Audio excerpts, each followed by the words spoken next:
Every once in a while you play that game that reminds you why you fell in love with gaming in the first place. Not because it has the biggest budget, not because it has the best graphics, not even because it has the biggest open world, but because it makes you feel like you're actually there. For me, that game was Metro Exodus, and in fact the whole Metro series. And after finishing it, I couldn't stop thinking about one thing. Metro has something a lot of modern games have slowly lost, and that's atmosphere. And sure, good graphics, realism, and good gameplay play a factor, but it's not as big of a factor as atmosphere in the Metro series. It's one of those things that's sort of hard to explain, but you know it the moment you experience it. Something sort of like Silent Hill 2. So today I want to talk about why Metro Exodus has some of the best atmosphere in gaming, and why many modern games struggle to recreate it. But before we get into today's video, guys, if you guys don't know me by now, I'm Mr. Frosty Flames, but you can call me Mike. We do anything gaming, news, reviews, playthroughs, etc., and we do it in a chill way with no over editing BS. So if you enjoy that style of content, be sure to hit that sub button and join the Mr. Frosty Flames Legion. Anyways, let's get back to the video. The first thing Metro Exodus gets right is that the world doesn't feel designed around the player. It feels like it existed long before you arrived. Every abandoned house you encounter, every broken train, every rusted vehicle feels like it has its own story. You constantly wonder, okay, who lived here? What happened? Why is this place abandoned? The game rarely gives you direct answers. Instead, it lets the environment tell the story, and honestly, I feel like that's much more interesting than having a game just over-explain everything. You know, nowadays, too many games hold your hand, too many games explain everything, but the Metro series, especially Exodus, trusts you to look around and piece things together yourself, which is a luxury nowadays. I mean, the last game that I played that did that was Silent Hill 2, the remake, but that's a remake of a very, very old game. And I really love the atmospheric and environmental storytelling in games. A lot of games, like I said, don't do that. I mean, Elden Ring and Dark Souls did it in a phenomenal way. It's just something that we don't see often, and I just want to highlight an underrated gem when it comes to this, and that's Metro, obviously. And another thing that's just as important is the silence of the game. You know, the ambiance just being nothing, silent. One thing I absolutely love about Metro is just how comfortable it is with silence. Modern games constantly throw dialogue at you, characters just never stop talking, someone is always explaining your next objective. Metro isn't really like that. Sometimes it's just you, to be honest. It's just you, the wind, your footsteps, and the distant sound of something moving. Maybe it's a watchman or something, and somehow those quiet moments create more tension than non-stop action ever could. Silence isn't just empty in this game, it's part of the experience. And speaking of the world is beautiful, and yet it's so terrifying. One of Metro Exodus's biggest strengths is how it mixes beauty with danger. You'll stand on top of a hill watching the sunrise, then 5 minutes later you'll be hiding from mutants in a complete darkness room filled with cobwebs, using your lighter to just burn them all. That contrast keeps the world unpredictable. You never truly become completely comfortable. Every new area feels exciting in the game, but also dangerous. That's a balance few very games achieve nowadays,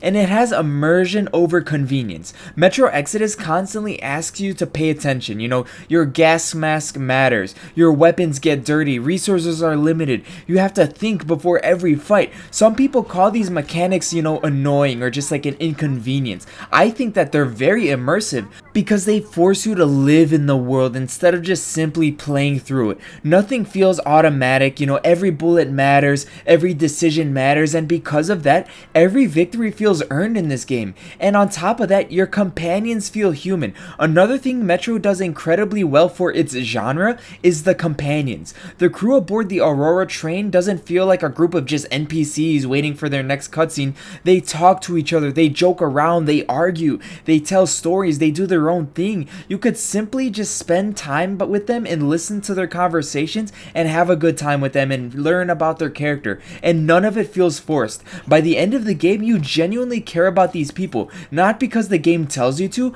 but because you lived alongside them. And say like another campaign first-person shooter game, like maybe like the old Call of Duties, not to knock on any of their characters, I'm sure, you know, they have great characters like Captain Price, Ghost, all those people, but I'm just saying, like, Metro does it in a different way where it gets you to care about them a little more. It's like your little band of brothers or something, whereas in Call of Duty it's more action packed. You don't get to spend that one-on-one time with these characters. You don't really get to listen to them tell their stories or etc, etc. But in Metro you do, and I always love a game that has very great characters, and I love romance in games. I love Anna and Artyom, and you get to see how that relationship develops along with Artyom's relationship with his fellow companions. I love it, and I love how there's a lot of depth in it compared to 2033 and Last Light, because in Last Light in 2033 you did have those characters, but you were mostly like alone, just fighting through the tunnels or fighting on the surface, then going to tunnel, surface. This is the first Metro game where you actually have your companions, they're with you, and they actually have like fleshed out stories, and I love it. And it never tries to impress you too. This might sound strange, but Metro Exodus isn't constantly trying to wow the player. There aren't explosions every 5 minutes. It's not like a cinematic Call of Duty campaign. It's not like there's everything around every corner. Instead, the game earns its biggest moments when something incredible finally happens. It sticks with you because the game wasn't trying to overwhelm you every second before that.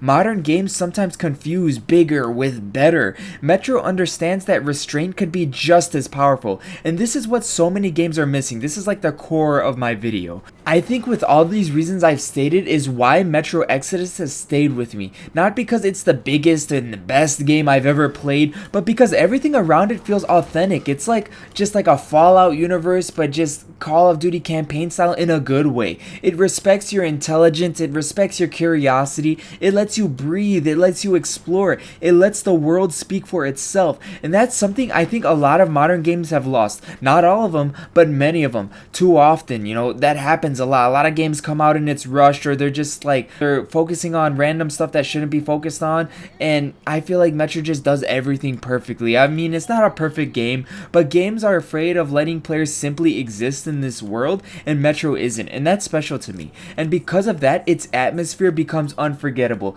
I heard the Stalker series is sort of similar to Metro. I have never played the Stalker series, but let me know in the comments down below if it's a good series. If I like Metro, if I like Fallout, maybe I'll like Stalker, but I know a lot of people get mad if you compare them three together, but I don't know. I never played the Stalker series. Let me know how it is in the comments. But Metro Exodus in the end isn't perfect. No game is. But when people ask me what makes Metro special, especially Exodus, I don't immediately think about the shooting or the graphics. No, the graphics are amazing though, but I don't immediately think of it, or even the story. I think about how it made me feel. Like I was surviving in a world that didn't care whether I lived or died. And that's something very few games manage to accomplish. Maybe that's why years from now, people just won't remember Exodus as a great shooter. They'll remember it as one of the most immersive games ever made.